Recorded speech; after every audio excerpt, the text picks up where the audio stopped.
What happens when a brand that wants to find a moment suddenly disappears? If you were there for AJ Bomber's meteoric rise, you felt it.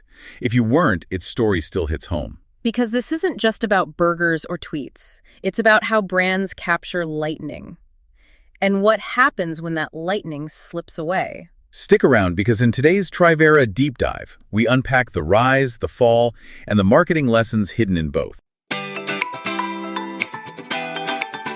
Welcome to Trivera's AI Deep Dive podcast, hosted by Chip and Nova, our AI co-hosts. Together, they transform top marketing insights from our blogs, articles, and events into actionable strategies you can use. Ready to dive in? Let's get started. Welcome back to the Deep Dive. I'm Chip. And I'm Nova. Today, we're taking a really close look at a fascinating source. It's a blog post from our very own Trivera founder, Tom Snyder, titled Marketing Lessons from the Life and Death of AJ Bombers. That's right. Tom's blog post, it really reflects on the recent news that AJ Bombers, which is, a true Milwaukee institution, will be closing its doors at the end of 2025. Yeah.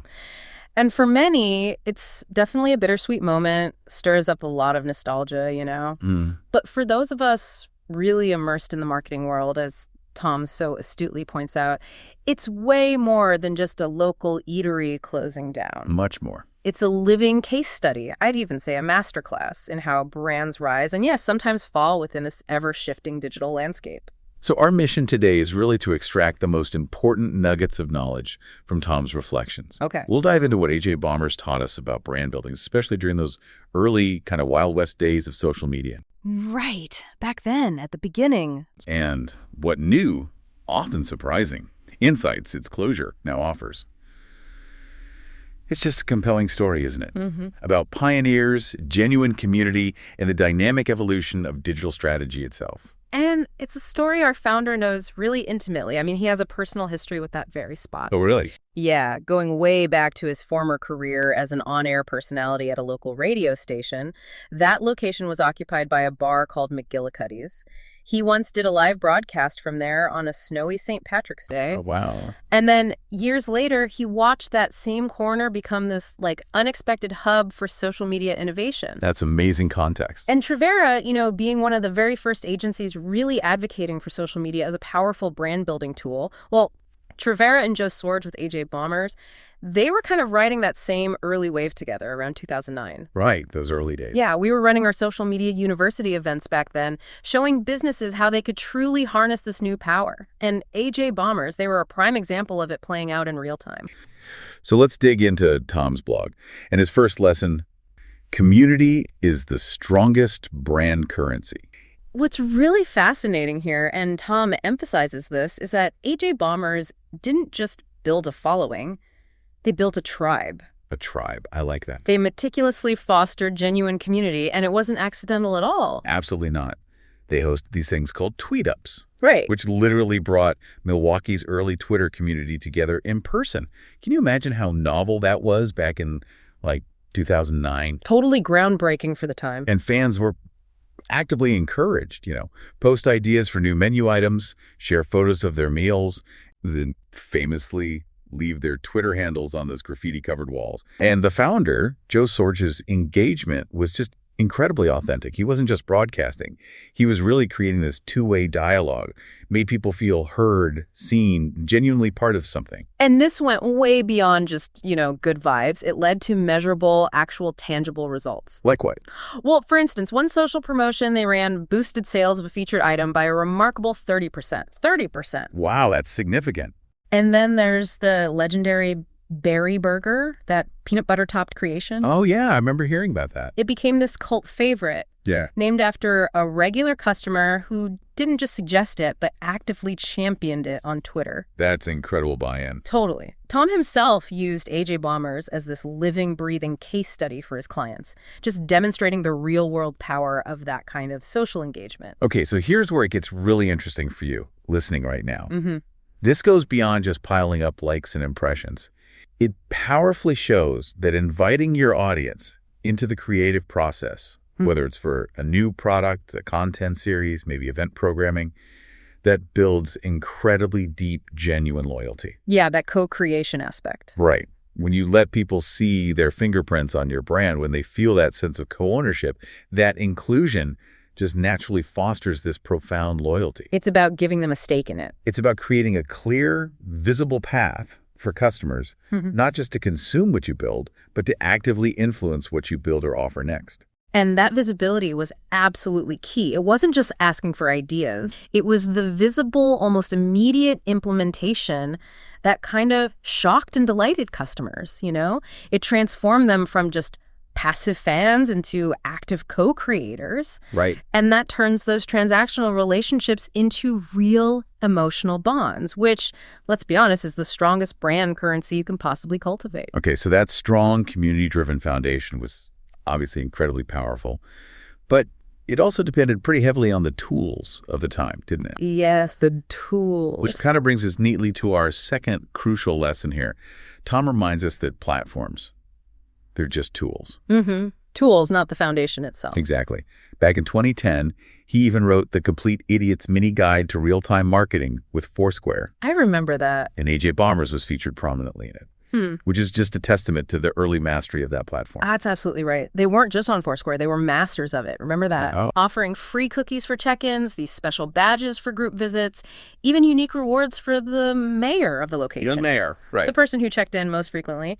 It was smart, it was fun, and yeah, it was highly effective in driving foot traffic and engagement for a time. For a time. But then, as we've seen so many times in the digital world, Foursquare just kind of faded from relevance. And that's the real punchline, isn't it? When Foursquare lost its traction, AJ Bombers, well, they were forced to adapt their digital strategy. I had to pivot. But what Tom highlights as a pretty significant risk for any brand is that their deep brand identity had become so intertwined with specific platforms like Foursquare and, to a lesser extent, Twitter. Right, they put a lot of eggs in that basket. It made them vulnerable when those platforms evolved or, declined. So this raises a really important question for you, the listener. Think about this. If your primary platform, whether that's Instagram, TikTok, LinkedIn, maybe even email, if it just disappeared tomorrow, Gone. How would you continue to serve, support, and engage your audience? That's a scary thought for a lot of businesses. It is. And the practical application here is to build robust systems, not just individual posts or campaigns, systems that preserve those critical customer relationships, even when the underlying platforms shift or vanish entirely. So you're saying step back from the specific channel. Exactly. Think strategically about how you'd connect with the same people, how you'd maintain that dialogue, deliver value, regardless of the particular tool available at that moment. It's about owning your audience relationship, not just renting it from a platform. Owning, not renting. I like that. A truly profound point. And speaking of owning that relationship, our third lesson kind of dives into the very human element of branding. The personality aspect. Yeah. Lesson 3, brands built on personality need a succession plan. In AJ Bomber's case, the brand's really unique voice and his founder, Joe Sorge, they were largely one and the same, weren't they? No, absolutely. He was the public-facing persona, that witty, engaging, authentic voice across every single digital channel. And that worked incredibly well. It created that unique personal connection that resonated so deeply with their early community. It really did. However, Tom notes this critical transition point.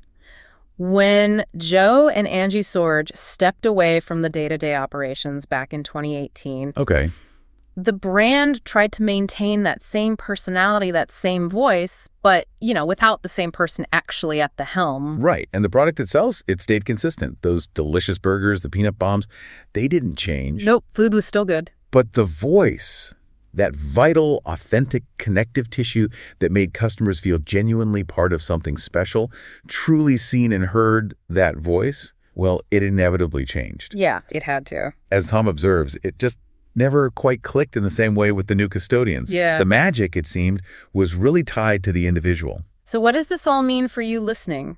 It's about recognizing the immense power of individual personality in building a brand, but also understanding its inherent fragility. It can be a single point of failure, almost. That's a good way to put it. The practical step here is to proactively capture and meticulously document your brand's core voice, its underlying values, its distinctive tone, while it's still organic and deeply embodied by its founders or core team. So write it down. Essentially, yes. Whether you're scaling up, making new hires, or planning for long-term continuity, you need to create frameworks. Frameworks that make it possible for others to express the brand with that same authenticity, the same nuance, even if the original voice steps aside. You're trying to codify the magic. Exactly. Codify that critical identity so it isn't solely dependent on one single individual. This makes sure that the heart of your brand can keep beating strongly no matter who's speaking for it on any given day. That's definitely a challenging but Right. essential task for any growing brand. Okay, now the final lesson from Tom's blog brings us kind of full circle back to the present. Lesson 4. When nostalgia is and isn't the right strategy. It's a look at what happens when the very essence of a brand, built on personality and platform, reaches its, twilight. Right. As the years went by, a lot of those early tweet-up attendees, they moved on. Life changes. Sure. Social media itself changed dramatically, and the novelty of, tweeting your order or seeing your name on a wall, it eventually wore off for newer generations. Yeah, the shine faded a bit. AJ bombers remained fun and familiar, no doubt, but maybe not particularly fresh or cutting edge in the way it once was. So when the news of its impending closure finally broke, The outpouring of nostalgia was immediate and huge. right, people flooded social media with stories, recalling their favorite burgers, remembering leaving their Twitter handles on that wall. Mm-hmm. Lots of memories shared. But Tom points out this really poignant and recurring theme in those stories, one that should give every marketer pause, I think. What's that? I haven't been there in years. Oof. Yeah, that hits hard. It reveals a really crucial distinction about nostalgia, doesn't it? It really does. The brand is now, I think, brilliantly leaning into that nostalgia for its final send-off. Yeah, they're handling the closing well. They're reviving retired menu items, Yeah. revisiting old claims to fame, inviting the community to help say goodbye in this really celebratory way. And as a strategy for a graceful closure, it absolutely works. Totally. Nostalgia, in this specific context, can beautifully honor a legacy, generate that final powerful wave of engagement, and drive significant revenue during a well-managed exit. But, and this is the critical nuance Tom makes very clear, if the goal were long-term growth and sustained relevance. If they wanted to keep going. Exactly. This playbook, this deep dive into nostalgia, it needed to surface much, much sooner. Right. Used late in the game like this, nostalgia becomes a strategy for winding down. It's for a respectful conclusion, not for building up renewed momentum. It's the difference between a tribute and a revival. Precisely. When nostalgia is intentionally woven into a living, evolving brand story, when it's used to highlight, say, a foundational value or a unique origin point, that's when it truly reinforces current relevance and sparks renewed connection. Yeah. One use preserves memory, the other actively extends meaning and creates future relevance. Big difference. Okay, so the practical application for you listening is use nostalgia with clear intention. And if you want it to drive growth, use it early. Don't wait until the end. Don't wait until you're nearing the end of your run. Look back at those formative moments that originally earned that deep loyalty, those surprising anecdotes maybe, and then reimagine them for today's audience. Also, Well, maybe change the format, refresh the message, connect them to current trends somehow. Keep the soul, keep that authentic core, but allow it to grow, to evolve, and connect with new generations in new ways. right. That's really how legacy becomes leverage for the future. Not just, a wistful memory of the past. We've covered their incredible journey and extracted these really crucial lessons. But for your brand's future, what's the ultimate, enduring takeaway from AJ Bomber's full arc? We'll dive into that lasting legacy right after this.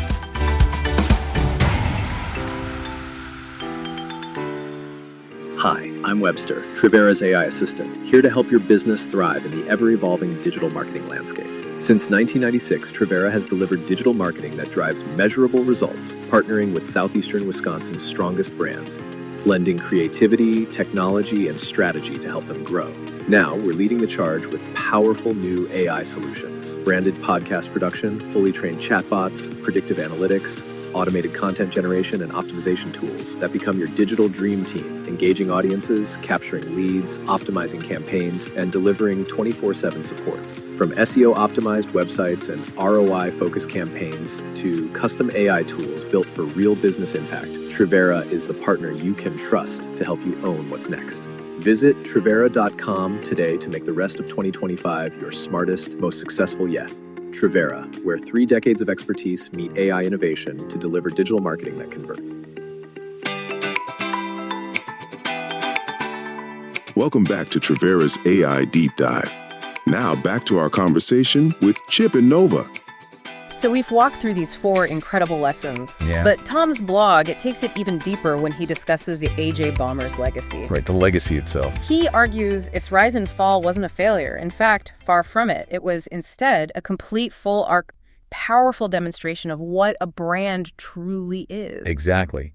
He says it reminds us what a brand is, and maybe just as importantly, what it's not. It's not just the peanut bombs, right? Or the lively tweet-ups, or the engaging Foursquare badges, or even that quirky, memorable tone of voice that made you feel like part of some inside joke. Those were the tactics. Those were brilliant, innovative tools and tactics. They worked incredibly well for a specific time. But as Tom points out, they were not, in and of themselves, the brand. So what was the brand, according to Tom? What Tom really emphasizes is that the brand was the connection people felt. A feeling. Yes, it was that profound sense of belonging, that feeling of walking into a place and maybe being greeted by your Twitter handle on the wall, feeling seen, heard, and genuinely part of something alive, local, and authentically human. That deep emotional resonance. That's what built the enduring loyalty, created that powerful sense of community, and truly powered their momentum for so long. And as Tom concludes, that emotional connection, that underlying sense of belonging and community, that's what had to be preserved and adapted when the tools changed, when the trends faded, and when the founders themselves eventually moved on. Because that truly is what the brand actually was, and honestly, what it will always be remembered for. Which brings us to the real pressing question Tom poses for every single business, doesn't matter the size or industry. Okay, what's the big question? As your business evolves, as your audience inevitably shifts, and as this endless parade of platforms and tactics comes and goes, will your core brand hold up? Will it still matter deeply to the people it's supposed to serve? Will it adapt and thrive with intention by continually nurturing those core connections? Or will it peak, slowly fade into just fond nostalgia, Right. and ultimately be fondly memorialized in some fleeting social media thread 16 years from now? That's the challenge, isn't it, for every brand? It absolutely is. AJ Bombers may be going away, marking the end of an era. But this deep dive, it isn't just a eulogy. It's a powerful lesson from a real pioneer. And the truth is, Trivera has been here. We've been pioneering digital brand strategy, advising businesses on these very insights since before AJ Bomber's meteoric rise. That's a long time. It is. Our founder, Tom Snyder, he's been blogging about these critical insights since way back in 1998. And Trivera has been helping businesses navigate this evolving, often complex landscape for 29 years now. Wow. We were here then, helping brands understand this new world, and, well, we'll be here long after. So if you're listening, and maybe you're still banking your brand's future on what worked a decade ago, Or building your strategy on fleeting trends or those rented platforms we talked about. take this powerful lesson from AJ Bombers to heart. Decide now to build your brand with the future in mind. A future where connection, authenticity, and adaptability are really paramount. Let's build a brand that grows with your audience, that evolves alongside their needs. Yes, Not one they simply remember fondly and then sadly forget. that's the goal. To learn more about how Trivera can help you build a brand that truly adapts and thrives, one that endures through every shift in the digital landscape, just visit Trivera.com. And you can also explore more invaluable insights from our founder, Tom Snyder, right there on the Trivera blog. Lots of great stuff. Definitely worth checking out. We really hope this deep dive has given you some powerful, actionable insights to mull over. Until next time, keep learning, keep adapting, and most importantly, keep building those genuine connections that truly define a lasting brand. Thanks for joining us on Trivera's AI Deep Dive with Chip and Nova. If you enjoyed this episode, you can find more and stay up to date with new episodes wherever you listen to podcasts, or find them on our website and our social media channels. And don't forget to visit us at Trivera.com to learn how we can help take your marketing to the next level. Ready to talk? Reach out. We'd love to hear from you. See you next time.